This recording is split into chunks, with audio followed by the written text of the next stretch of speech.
Hi masters, ఈరోజు నేను Atlanta మన పిరమిడ్ స్థలంలో ఉన్నాం. మనందరం కలిపి దసరా ఉత్సవాలు చేసుకుంటున్నాం. ఇక్కడ మేము రేపు జరగబోతున్న మెగా సమ్మిట్ 4th అట్లాంటివి జరుపుకోవడానికి ఎవ్రీ డే ఎవ్రీ మంత్ ఇక్కడ అందరూ గ్రూప్ సెలబ్రేషన్లో జరుగుతూనే ఉన్నాయి. ఇక్కడ ఎంత అంటే నేను అట్లాంటా అడుగు పెట్టినప్పటికీ నాకు ఆ వైబ్ అనేది కనబడిందండి.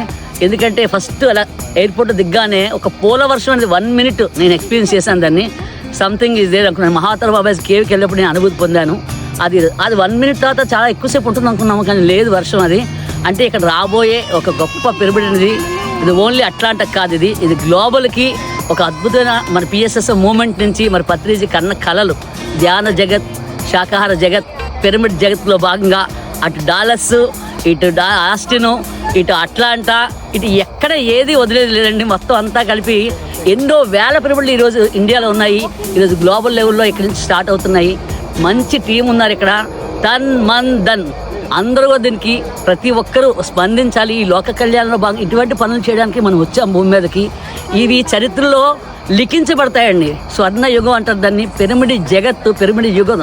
ఇంతకుముందు క్రీస్తు శకం అని చెప్పేవాళ్ళని, ఇప్పుడు పిరమిడ్ శకం, పిరమిడ్ యుగం అని చెప్పుకుంటారు. అందులో కొన్ని చరిత్రలో కొన్ని పేజీలు, కొన్ని పదాలు ఉంటాయి మనందరికీ కూడా. తప్పకుండాను అంటే అంత గొప్ప పనులు చేయడానికి, యూనివర్స్ పనులు చేయడానికి వచ్చాం మనందరం కూడాను. అందువల్ల ప్రతి ఒక్కరూ పత్రిజీ కళల్ని నిజం చేయడానికి సాకారం చేయడానికి అందరూ సహకరించండి. ఈ మహాభాగ్యాన్ని అందరూ స్వీకరించండి. అందరూ కలిసికట్టుగా టీం వర్క్గా మనందరూ కలిసికట్టుగా చేద్దాం. Thank you Atlanta Masters. Thank you all global Masters. Yes, thank you.